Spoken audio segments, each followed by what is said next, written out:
That is Vinnie from SR Perrott, purveyors of all things fine that you want in a beverage. You know, everything. Absolutely. Anything you want, from wine, spirits, to chocolate milk to beer. I like that. And anything we want? Yeah. Well, can I have another beer? Yeah. Oh, yeah, absolutely. Pete and Ed will get you hooked up. All right, we're talking Tomoka today, and I have seen these cans. And I have seen this. This is the beer that is at the Jackie Robinson Ballpark, right, for the Tortugas. Yeah, Oceanside is out there, which is the one we're going to try after the one we have here. Oh, and okay. And then the Hazy that is a Sunrise, big which beer. is the first one you tried, is out there as well. Did you just prematurely pop a can? I did. Absolutely. It happens. Don't be embarrassed. Yeah, I just figured We're all the, friends. The older you get, the worse it I happens. know. It's totally understandable. Believe me. I can barely hold it in. All right, so where are we going next? This is a big one. Yeah, this is going to be our Grape Florida Weiss. You know, it's basically one of our seasonal sours we do. As I mentioned earlier, we like to use Florida fruit in everything. So we do a seasonal sour beer. It's called Florida Weiss, and we try to use basically our spring edition is plant-treated strawberries. Okay. And our summer edition is blueberries from the Ocala region that we get.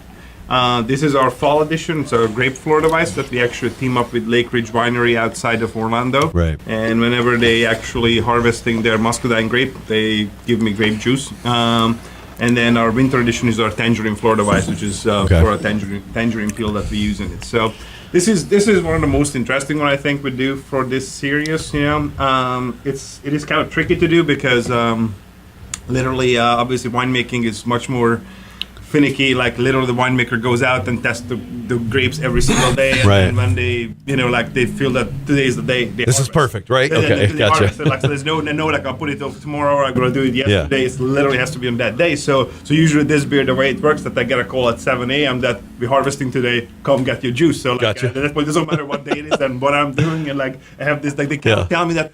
In this 2-week window when they're gonna, it's like having a baby. You gotta go. Exactly. Yeah. And then all of a sudden, so I have to run down there, and obviously grape has its own yeast on the skin, so it starts fermenting immediately. So we have to be pretty quick to do our process and actually add it to our, our beer, before it would actually start fermenting on its own and make wine itself instead of adding it as a flavor, to our beer. So.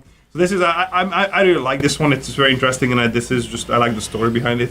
So every year we go down and just hang out at the winery for a few hours, and then until I can get our grape juice and just it's obviously myself making beer and making wine. That's it's a similar area, so we're always fascinated by each other's processes. So this actually, Pete, is part of your seasonal series, correct? Yes. What are the other three? So the strawberry is the spring, blueberry is summer, this is the fall one with the grape, and the tangerine is the winter one. Okay, all right. This is amazing, by the way. Can people pick this up right now? Outside it's available on tap a lot of places, and obviously you can take it home in this big 32-ounce can from our place. That's what I was just about to talk about is, we have a special device called a Crowler machine. Basically, we fill the can itself, make sure it's pressurized, and then actually seam it on site. So you're getting a fresh can of beer straight from the tap at 32 ounces. That's crazy. And, a lot of people forget to bring their glass growlers to breweries and things like that, or they don't want to buy another one, and stuck with another glass that they're not going to bring back. So perfect for one-time use, and, you can get them, pretty cheap and pretty, as far as the actual can itself. Cool. And then it makes you look like a man when you're holding it. Except for Ed's hands. Look at Ed's hands. That's like a 10-ounce can in his hand. Good God. You're now this has a surprisingly sweet finish to it. Was that just the luck of the draw with the grapes at the time, or is it? It's basically what we're trying to, this is one of the what I kind of call sometimes a non-beer drinkers beer, like people who come in and to the brewery and say, I don't like beer. I was like, what do you like? I'm a wine drinker. Okay, try this one, and then they're surprised because it's almost like a champagne quality to it, Basically, it's a sour beer. So Florida Weiss is a sour beer style.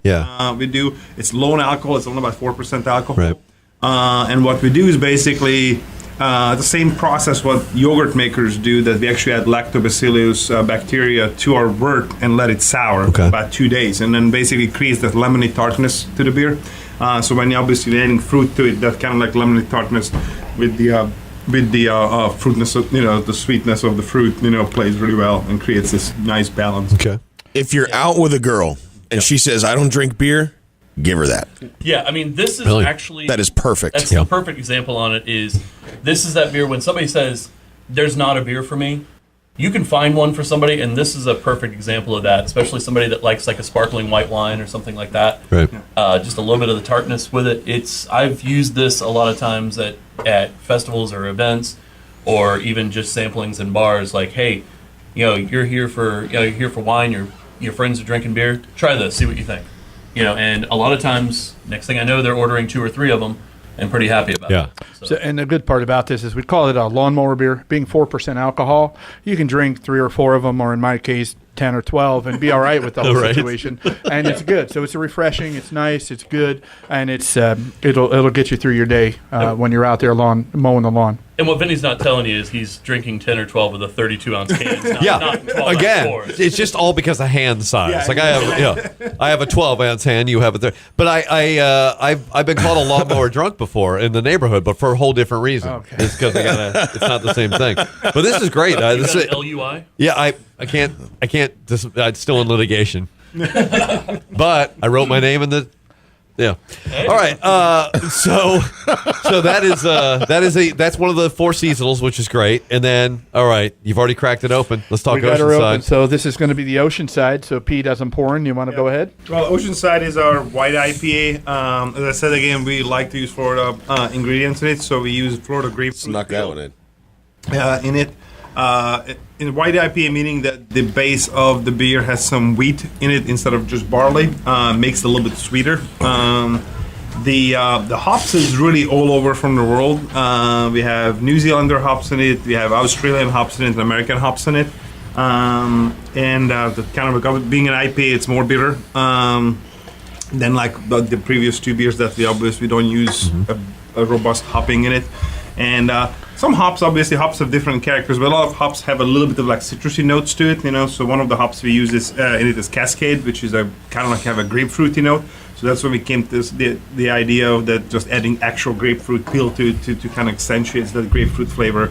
I think it's being very refreshing for obviously Florida hot summers, and so it is basically our most popular beer right now. Yeah, this is our number 1 seller for those guys. Yeah. The Oceanside, because of the flavor profile, and actually the Oceanside name goes great with a lot of the bars that are on the ocean, and they put it on, and then they realize, it takes off, and it does a great job. And I'll tell you, I don't eat grapefruit. I don't like grapefruit. I never knew that this was grapefruit based. I've always loved this beer. Yeah, so now I know. I'm like, well, I'm the example then. If you think you don't like something, try it, because you're probably going to like it. This is a great beer. I said that same thing to my wife. Yeah. Did you? Wait a minute. I'm the same about my grapefruit? Oh, yeah, never mind. All right, sorry, Ed. No, that's a technique that we're not allowed to talk about on the air. I'm the same way with grapefruit. We did this a couple times without grapefruit peel, and it had a different character. Once we added the grapefruit peel, this is my favorite beer that we do. This is actually the first one that really took off for us in distribution and everything. But once we added the grapefruit peel to it, it just gave it a whole new dimension. And I'm like, I won't eat a grapefruit. I mean, I tell people that they should have been banned when the softball was invented for sizing tumors. Right. But in this case, it goes perfectly with this beer, and it's, I'm just blown away by how big and successful this has become. I know what alcohol by volume is, but what is an IBU? IBU is basically, it's called International Bittering Units. So it basically shows how bitter the beer is. If you look at like our Hazy Sunrise, which is obviously not very hoppy beer, it's only 12 IBUs. Something like the Florida Wiesse is only probably 5. Like we basically use very little hops. And obviously something like that. IPA drinkers prefer that bitterness. That's one reason they like IPAs. And so we obviously had more hops just to kind of comparatively. Usually when I'm doing brewery tours, I kind of touch up on that so people understand, the correlation that, like, for something like Hazy Sunrise is probably one of our least hoppy beers. We use probably like a pound and a half of hops for 500 gallons of beer. For something like Oceanside, we use probably about 25 pounds of hops for the same amount of beer, basically. Mm-hmm. And probably the hoppiest beer is our Twist of Kin double IPA that we use almost 40 pounds of hops for the same amount of beer. So obviously hop create bitterness in a beer if it's boiled, and it gives that kind of like like fruity, citrusy, resiny kind of note on the nose and the taste. When you actually add it cold, which is called dry hopping. Okay. So usually, non-hoppy beers are just added a little bit of bittering hops, in the boil, and then hoppy beers are adding it to the dry hopping stage. One of the best ways to describe it as well is when you drink a beer and you get that little bit of a tickle pretty much in underneath your chin here, underneath the beard section, or if you're a woman, you don't have a beard at that area. Usually the higher the hop, the more you're going to get that bitter and that feeling. And some of the beers actually are so hoppy, it almost feels like they coat your tongue with the hop flavor as you're going through. So that's where where you're having a separate experience. Are you smelling toast, Vinnie, by now? Because I think I'm about ready to go down right now. Mike is a licensed medical expert if you need any. May need him. But anyway, to be on that side, that's kind of usually how you do get it. You're going to get more of that bitter profile when you're drinking the hops. And you mentioned dry hops too. That's something I've always wanted to know. Is it dry hops equates to frozen hops or cold hops, or is that not? Well, we use pelletized hops. Obviously, hops are extremely perishable. Yes. So really, when you fresh hops only use, it's called wet hopping, and literally, whenever they start harvesting hops, in the different regions in the United States or in the world, like literally has to be shipped to a brewery within 1 day and used in a beer. Otherwise, it's really, goes bad. It's that fragile. Okay. It's that fragile. So the two ways to preserve hops is dry the hop cones out. So that's obviously what we call whole hop cones. And then most hops are actually pelletized, which is basically just grind up and pelletized into this. It's kind of like a tricky process. That's why the issue is not growing now. More and more regions in the United States start growing hops, which is great. The problem is processing of those hops. That's why really only right now the Washington area is probably Washington State area is the most prominent hop growing region in the U.S. because they have the facilities to actually pelletize the hops, because obviously those facilities cost probably hundreds of millions of dollars. Really? So like literally the way either they contract with farmers that grow the hops, and they tell them, okay, you bring in your hops this day, and the guy next guy will bring it on that day, and they process them. You know what I'm saying? Because without processing and without literal pelletizing, drying and pelletizing, and then basically putting them in the freezer, they are very perishable. So. Well, we talked about this a little right before we jumped in. Today is what, Guy? 420. 420. And so we were talking about there actually is a crossover between marijuana and hops, right? Yeah, they're close cousins. Yeah? Absolutely. So some of your beers, you can actually get the aromas of marijuana out of them. People will pop it and go, hey, I smell marijuana. And that's they're very close cousin in plants. And in fact, you can graft a hop plant onto a marijuana plant and it'll grow. You won't get the THC. But you'll be able to grow that plant. So there are some people out there that use hemp to make beer, and now that they're legalizing it in a few states, I think they're starting to work with using marijuana in beer, correct? Yes, there's some brewers that are, obviously when it's legal, they're trying it. It's still a very gray area, being, obviously state lovers, federal law, and alcohol production is heavily regulated by the federal government, so there's a little bit of issue there. Well, our own intern Steve is not here today. He's in Colorado today. He specifically went today to do this, and he is determined to find a pot beer is what he's looking for, and I'm sure they exist there, right? Yeah, I sent him a text a little while ago. I said, "Where are you?" He said, "I'm not sure."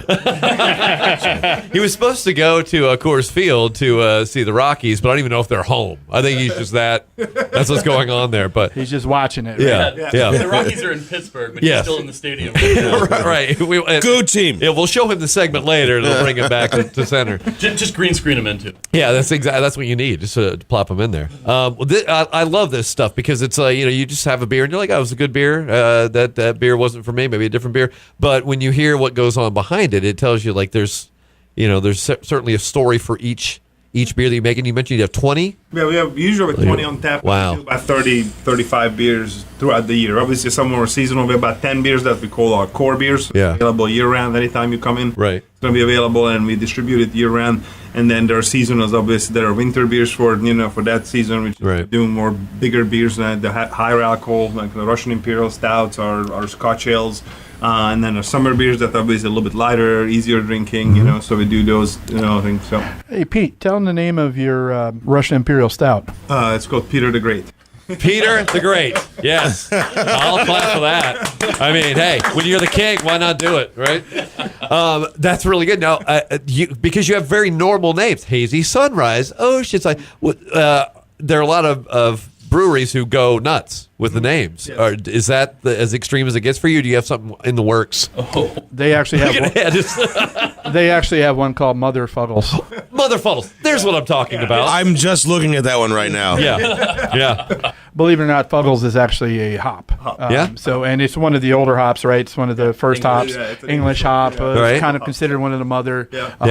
hops. I'm not sure if that's how it came about, but that's the story I'm going with. Well, that was the original title for our show. It was Motherfuggles with Riggs and Guy, and then they were I like, have way too much fun with that name out in the "It's field. well, yeah." And we got the FCC. We couldn't push it through, but yeah. I will make one other suggestion. That's Sure. why it's important. We've got all these breweries in town and all these distilleries like we talked about last Yes. week. Yeah. Go visit them. Just go in, Yeah. take a visit, get some lunch. They'll give you a tour, and you'll have a whole new perspective of beer or of the alcohol or wine, Sure. whatever you choose to go see when you come out. It's an experience. It's a great thing to do. Absolutely. And is there anything else in the works? You got anything brewing right now that you are not literally brewing, but anything in the works? That I may be see what coming out you of did there. The next great Tomoka product. What do you feel like it's going to be? Well, a release which was did not long ago, obviously, was our barrel-aged Russian Imperial Stout, Yeah. which I was very proud of. I think came out really nice. We aged them for 9 months in Woodford Reserve rye whiskey barrels and Buffalo Trace bourbon barrels, and so that came out really, really nice. I was really happy. And our April 29th or 28th is our annual biggest thing is called Elvis Day, where we're releasing our peanut butter and banana sandwich brown ale. You're kidding me. Imperial, which is called the King. It's an 8.5% brown ale, brewed with peanut butter and bananas. And we have a whole, little festivities. We have actually Elvis on stage twice. This is a week from Saturday. It's People gonna can be come. Saturday at the brew pub. Yeah, that's Wow. our biggest annual event. So we actually have an Elvis impersonator from noon to 4. Singing Elvis songs all day. And then we have Elvis karaoke at night. And there's an Elvis impersonator comes in and actually does karaoke. Brilliant. Yeah. One of the cool things about the Elvis impersonator, I don't know if we're using the same one from last year. He's doing Yeah. the karaoke, and we have like a really, a guy who actually won competitions in the Elvis impersonator Really? circles. Yeah. Okay. From Orlando for the noon to 4, I think, when he's going to be on stage. And it's also because they have costume changes. So Exactly. he starts out with like the early Elvis, and then he goes into like the Vegas. love and then this. He finishes with the Vegas thing. Love this. So it is really funny. It is really fun. And then we have a costume contest for customers, so you can win prizes. Okay. I mean, Elvis costumes or 50s outfits. Then you're gonna have actually a costume contest. So it's always a really fun event. They have. I love this. All right, well, a week from Saturday, you have your plans, everybody. This is what you're doing. Peanut butter and banana beer. Yep. I can't even imagine, but I'm ready. Oh yeah, I'm ready to try. You're going to enjoy it. Yeah. You've never had a peanut butter and banana sandwich? No, I like. What is peanut wrong butter. with you? Well, you know how I roll. I like my peanut butter straight, no jelly, no nothing. Don't look at it. Just eat it. Just peanut butter and bread. And I'll eat a even banana. jelly? Huh? Not even jelly. Well, no. Ugh. But I'll try this. I'm going to try it because I like Peter. I'm going to try this. You had a bad childhood, didn't you? Yeah, I did. I had some rough times. I wish I could tell the whole story, but we're desperately short of time.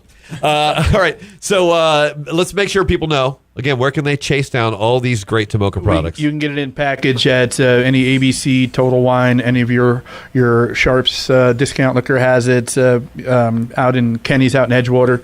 You can get it on tap pretty much anywhere. Like I say, the ballpark's running specials on it. Brass Tap will be running specials on it. McKay's has it on over here. Any of the hooligans, they carry it. So you can also go over to the brewery, either one, the one in Norman or the one in Port Orange, and you can get it out there. You can get your Crowlers to go. You can get some great pizza. It's a great beer that's local right here. So. And for those of you in the West End, especially in DeLand, places like Cafe Da Vinci, Abbey, and Half Wall are carrying our beer as well. Really? Nice job. You did it up right. Now the good part is we have several more beers to get to, right? I'm ready. I'm ready. There may be a subtle difference in those cans. We'll keep trying them. All right, Vinnie, SR Perrott, thank you guys again. Thank you again. Thank you guys. Tomoka, go visit them. Just go straight there. Get the product in the stores or wherever you get it on tap, but go visit them and enjoy the entire experience, all right? All right. Cheers. Cheers, guys. Thank you.